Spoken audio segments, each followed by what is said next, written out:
पानी गिराओ।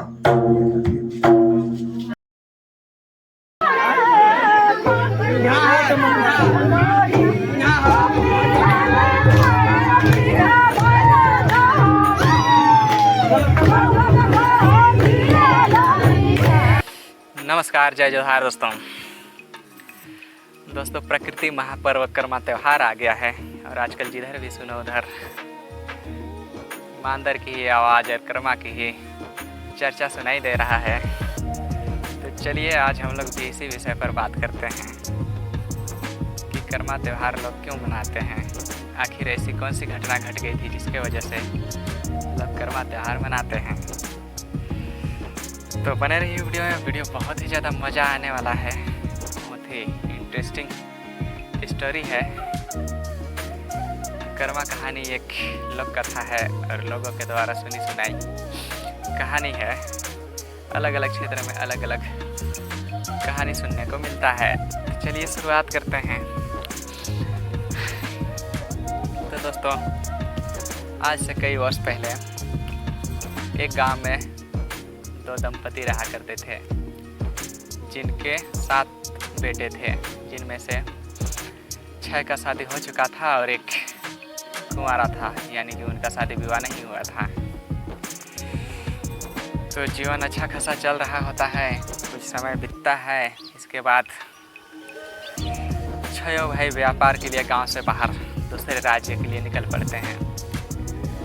वे सबसे छोटा वाला भाई और 6 देवरानी जेठानी को घर में ही छोड़ देते हैं और व्यापार के लिए बैलगाड़ी लेकर के वह गांव से बाहर निकल पड़ते हैं।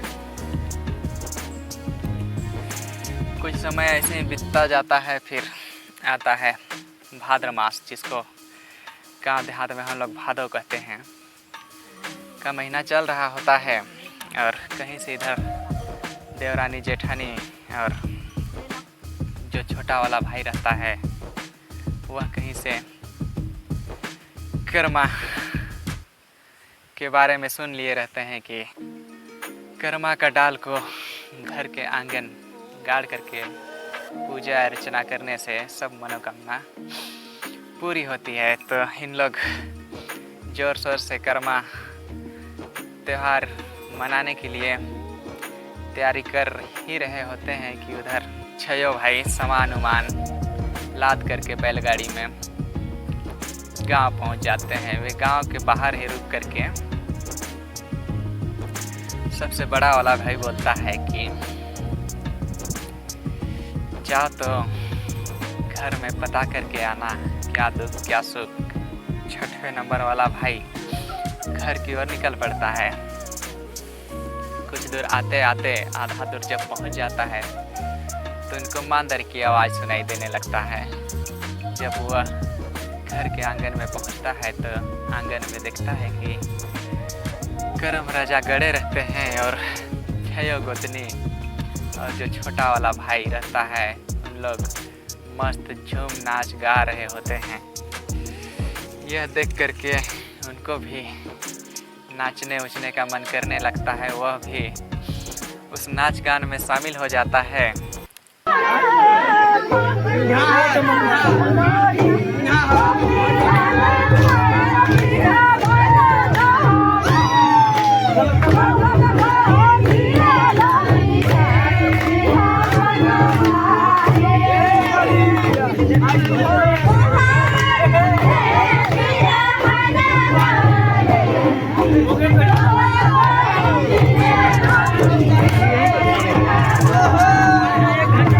और उधर बड़ा भाई सोचने लगता है कि ये कहाँ रह गया है, घर में कुछ दुख ही होगा तभी तो यह उधर रह ही गया है। यह कहकर वह और 5वें नंबर का भाई को भेज देता है कि जाओ तो तुम भी देख के आना, तुम देख के आना कि आखिर घर में क्या हुआ है ऐसे करके। तो 5वें नंबर का भाई भी जब घर की ओर चलता है तो कुछ दूर आते आते उनको भी मांदर की आवाज़ सुनाई देने लगता है। फिर जब घर पहुंचता है तो आंगन में देखता है कि करम राजा गड़े रहता है और सब लोग झूम नाच रहे होते हैं। तो वह भी उस कर्मा में जो नाच गान चल रहा होता है उसमें शामिल हो जाता है।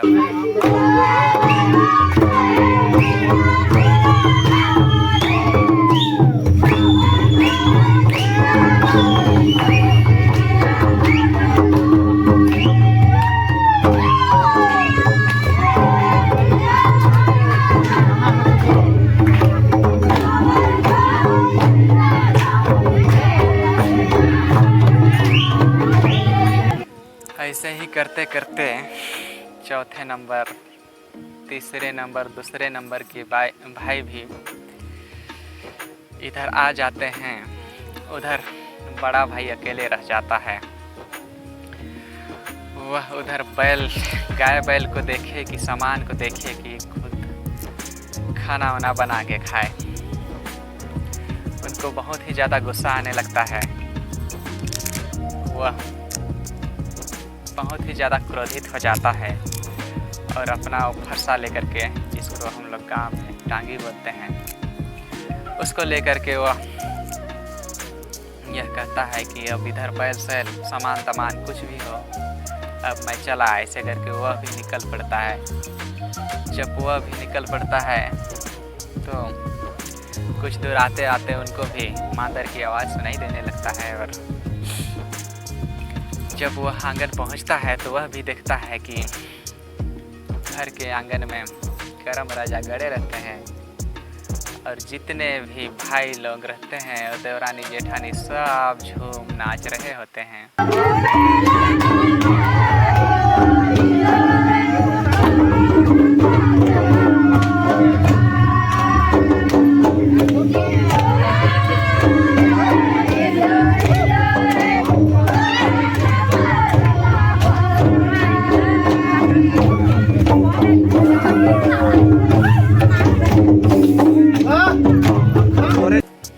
करम राजा को गड़े देख करके और भी ज़्यादा उनको गुस्सा आता है और कहता है कि इन सबको भुलवाने का वजह यही है। और वे अपने टांगी से, मतलब वो फरसा से, उस करम देवता का काट करके 7 टुकड़ा कर देता है।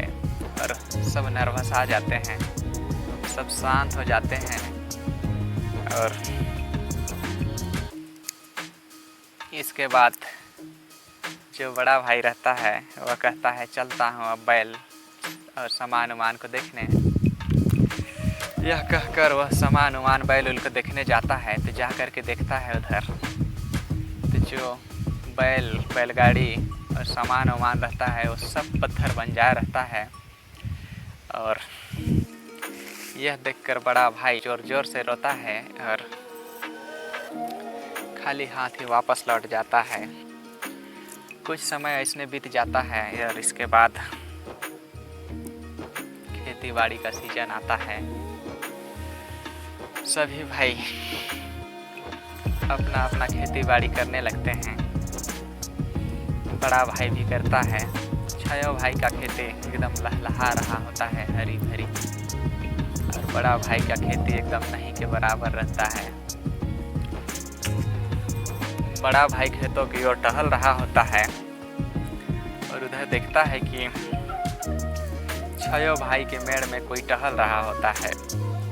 यह देखकर बड़ा भाई पूछता है कि तुम कौन हो और हमारे खेतों की मेड़ में क्यों घूम रहे हो।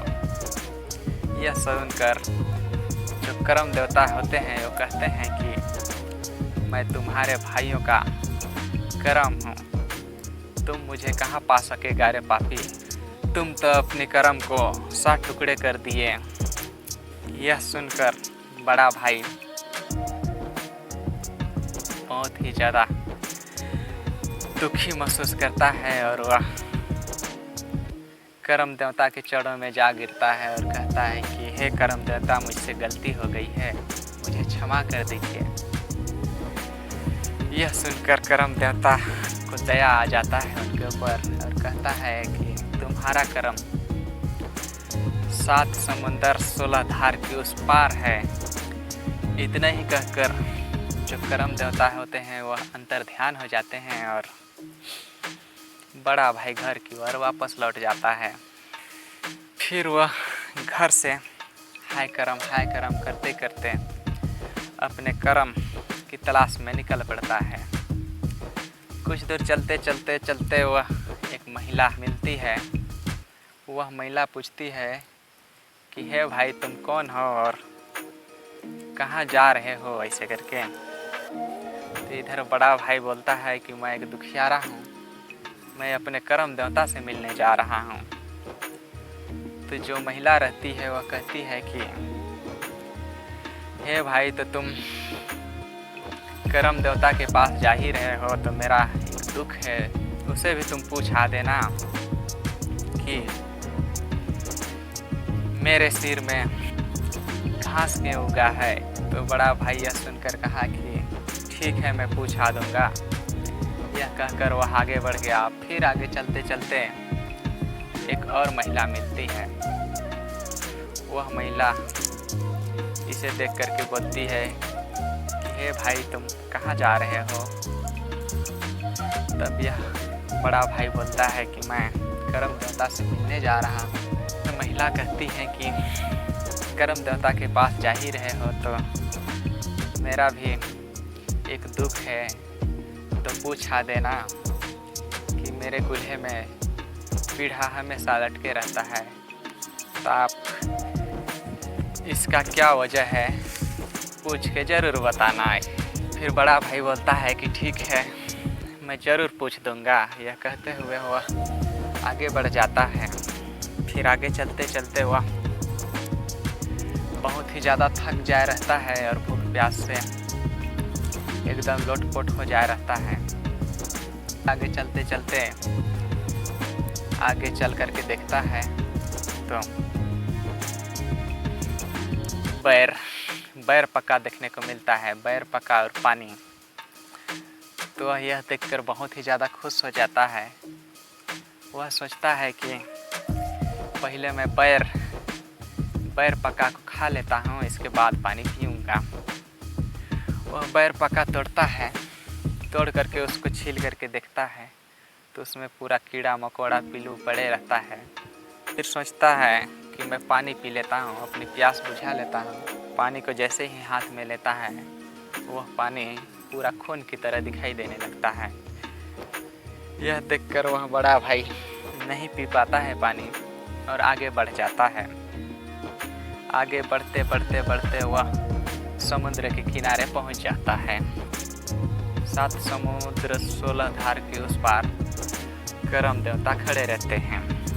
तो वह देखता है कि समुद्र के किनारे में एक मगरमच्छ भी पड़ा है।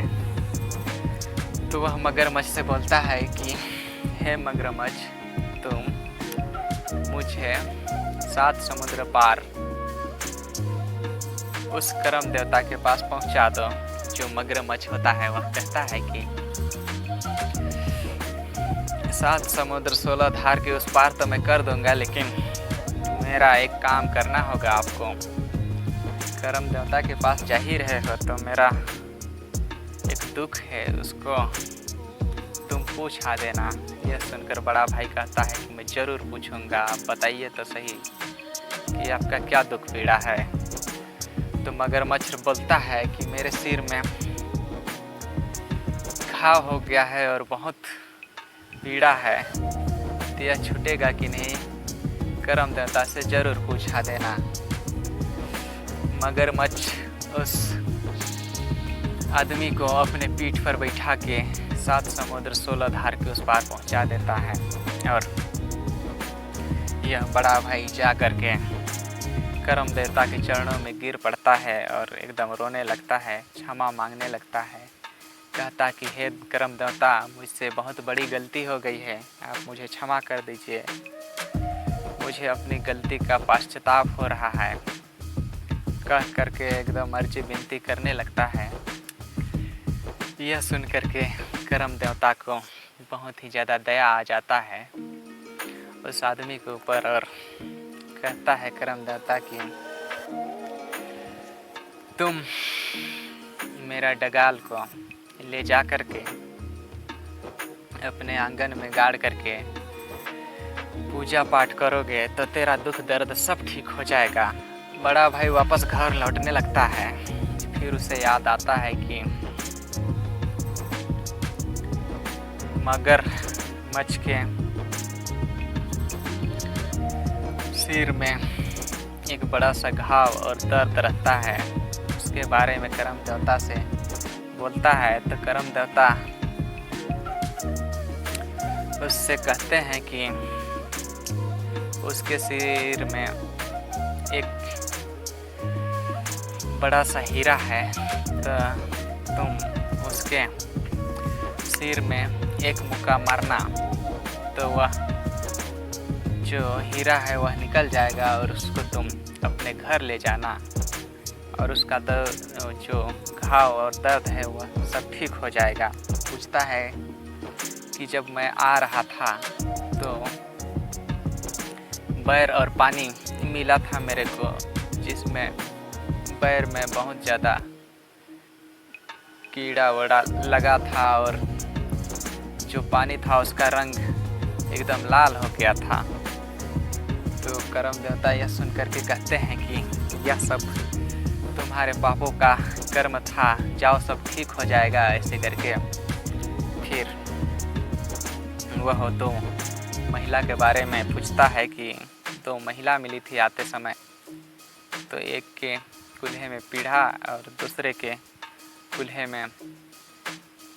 के सिर में घास उगा रहता है, तो उनके बारे में बताइए। तब यह सुनकर के करम देवता कहते हैं कि जो महिला है जिसके कुल्हे में पीढ़ा लटका है वह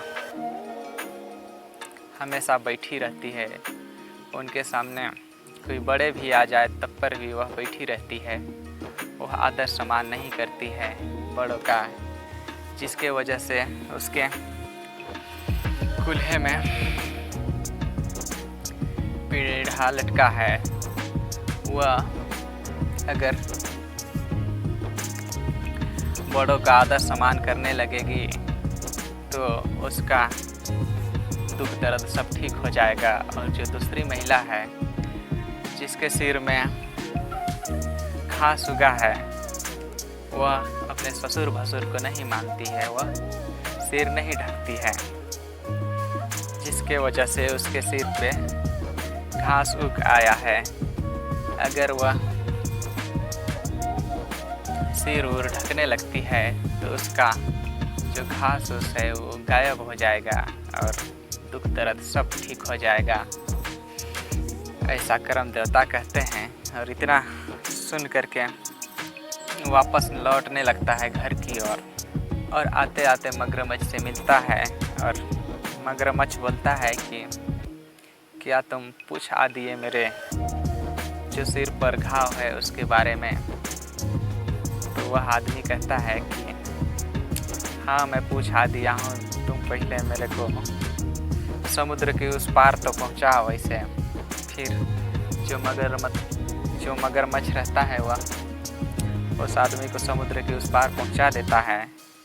फिर वह आदमी उस मगरमच्छ के सिर पर एक जोरदार मुक्का का प्रहार करता है। फिर उस मगरमच्छ के सिर से एक चमचमाती हुई हीरा बाहर निकल आता है और जो मगरमच्छ का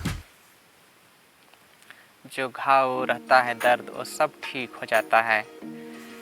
फिर उस हीरा को लेकर के बड़ा भाई घर की ओर वापस लौटने लगता है।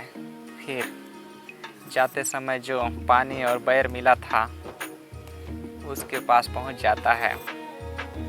फिर वह आगे चलते चलते उस जगह पे पहुंच जाता है जहां पर उसको जाते समय मिला था बैर और पानी। वहां पर पहुंच जाता है और वह बैर को तोड़ करके उसको फाड़ करके देखता है तो वह ठीक रहता है, कीड़ा उड़ा कुछ नहीं रहता है। वह भरपेट बैर पका खा लेता है और इसके बाद पानी भरपेट पी करके वह आगे की ओर घर की ओर निकल पड़ता है। फिर आते आते वो महिला मिलती है जिसके कुल्हे में पीढ़ा लटके रहता है। फिर वह महिला बोलती है कि हे भाई, क्या तुम पूछा दिए कि मेरे कूल्हे में आखिर पीढ़ा क्यों लटका है? तो वह बड़ा भाई बोलता है कि तुम बड़ों का आदर सम्मान नहीं करती हो। कोई भी आपसे बड़े आते हैं तब पर भी आप हमेशा बैठे रहते हैं। ऐसे अगर आप बड़ों का आदर सम्मान करेंगे तो यह जो आपका दुख दर्द है यह सब ठीक हो जाएगा। ऐसे कर यह सुनकर महिला उठ खड़ी होती है और कहती है कि आज के बाद मैं बड़ों का आदर सम्मान करूंगी। इतना ही कहते के साथ ही वह पीढ़ा नीचे गिर जाता है। फिर वह जो बड़ा भाई रहता है वह घर की ओर चल पड़ता है और आगे आते आते वो महिला से मिलती है जिसके सिर पर घास उगे रहता है। वह महिला पूछती है कि हे भाई, क्या तुम मेरे दुखों के बारे में करम देवता से पूछा दिए? तो बड़ा भाई कहता है कि हाँ, पूछ तो आ दिया हूँ। आप बड़ों का आदर सम्मान नहीं करती हो, अपने ससुर भसुर के सामने भी सिर नहीं ढकती हो, जिसके वजह से आपके सिर पर घास उगाया है। अगर आप अपने से बड़े ससुर भसुर के सामने सिर ढकेंगे तो यह जो घास है वह दूर हो जाएगा। सुनकर महिला सिर ढकने लगती है तो जो घास रहता है वो सिर से नीचे गिर जाता है। फिर बड़ा भाई वहाँ से निकल पड़ता है घर की ओर और चलते चलते घर लौट आता है। और घर आने के बाद करम राजा को अपने आंगन में गाड़ करके पूजा पाठ करने की तैयारी करने लगता है जोर शोर से। और करम का डगाल लेकर के अपने आंगन में गाड़ करके पूजा पाठ करके सभी भाई और जितने देवरानी जेठानी रहते हैं वह रात भर झूमते नाचते गाते हैं और सुबह बहा देते हैं। और उनका जितना भी दुख दर्द रहता है सब ठीक होने लगता है धीरे धीरे करते करते। और सब कुछ पहले जैसे होने लगता है, सब कुछ ठीक। और तब से हर साल भाद्र मास के 11वें दिन, जिसको एकादशी कहते हैं, उस दिन को कर्मा त्यौहार मनाते आ रहे हैं। तब से लेकर के आज तक हर साल भाद्र मास के 11वें दिन करम देवता को अपने आंगन में गाड़ करके कर्मा त्यौहार मनाते आ रहे हैं। तो बस आज का वीडियो इतना ही है दोस्तों। फिर मिलते हैं आप सबसे अगले वीडियो में। तब तक लेते हैं आप सबसे विदा। फिर मिलते हैं। जय जोहार, वंदे मातरम।